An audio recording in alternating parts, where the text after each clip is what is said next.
what's your name and your title? Danny Santiago, and I'm a operator on the Brown line for Kimball. Okay. Operator, where are we today? We are at a wonderful station stop at Quincy. Okay, so this is gonna be a good interview, y'all. I finally was able to track down a Brown line operator.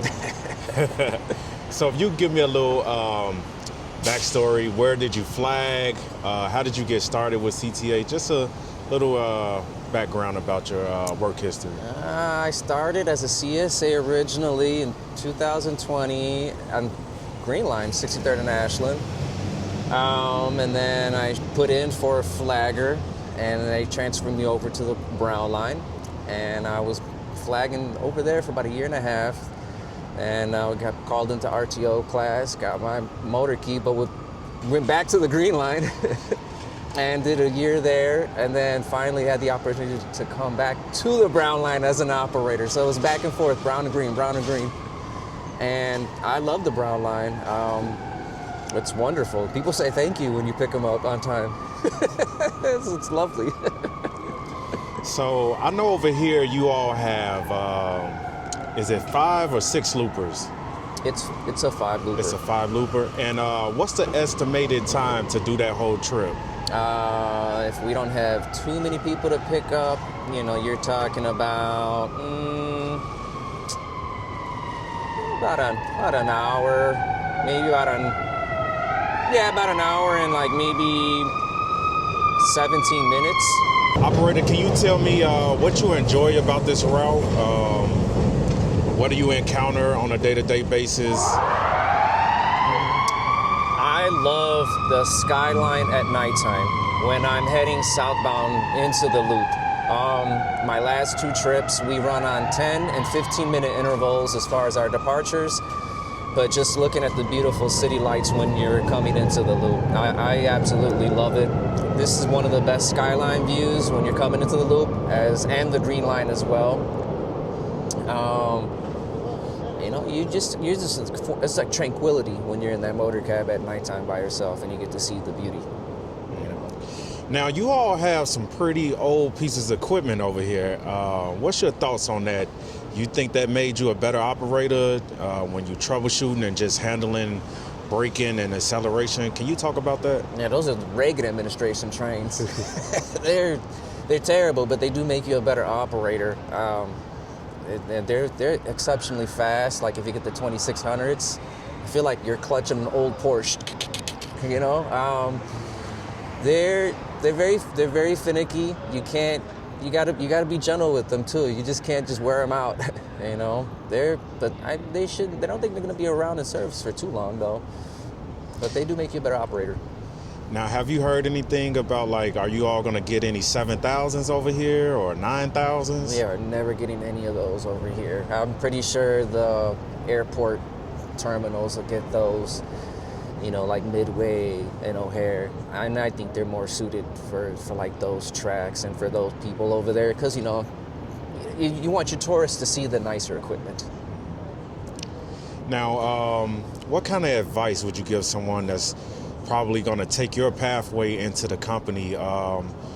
What would you, I guess if you were speaking to your younger self on how to navigate through the company and get to where you are, what advice would you give to that person? I would just say be ready to learn something new every day. Look to be the best version of you. And just take one day at a time. I mean, this job can be exceptionally chaotic. And you can't rush anything. Once you're in the trenches, your mind has to be focused on the work. Don't bring home to work. Be focused. If you got 5 trips, focus on your 5 trips for the day. And you're gonna have more good days than bad days, but be open-minded to learning something, at least one new thing a day. And talking about the route, can you talk about this route a little bit? Is it I know for me, I do not like elevated, do not like operating on the elevated. I don't like going through the different towers. Can you speak about that and just any tips and tricks you would give to somebody that may be overwhelmed about doing that? It's very tedious. You're just trying to be very patient when you get out to the towers, but it's consistent, so you build a routine. And you just take it one day at a time too, you know. Like I said, with 5 trips, you know, per day throughout the entirety of the week, you're gonna have your route memorized, and it's just gonna be routine. And you have to get good at a little bit of crowd control as well. So just try to be patient as much as you can, and then don't let the little things bother you. Anything out of your control, don't let it bother you. That's good. So what schedule are you working now? I'm a night owl, so I do all the vampire shifts from 4 to 2 a.m. I love it because it's less hustle and bustle. You have less people to pick up, less management out there. You know, you can actually just really focus in on your operation at nighttime, you know, without being rushed when you're being released every 10 and 15 minutes at the back end of the night. So you can really get good at learning the inner works of that train. Now, what's your thoughts on, because I know for me, operating on the pink line through this loop, you all do have speed on the brown line, but do you think that it's kind of hindered because your stops are so close to each other? So like as soon as you powering up, you got to kind of power back down. Do you get the full power over here, and are you able to experience 55 in different areas? We seldomly have any areas that give us 55.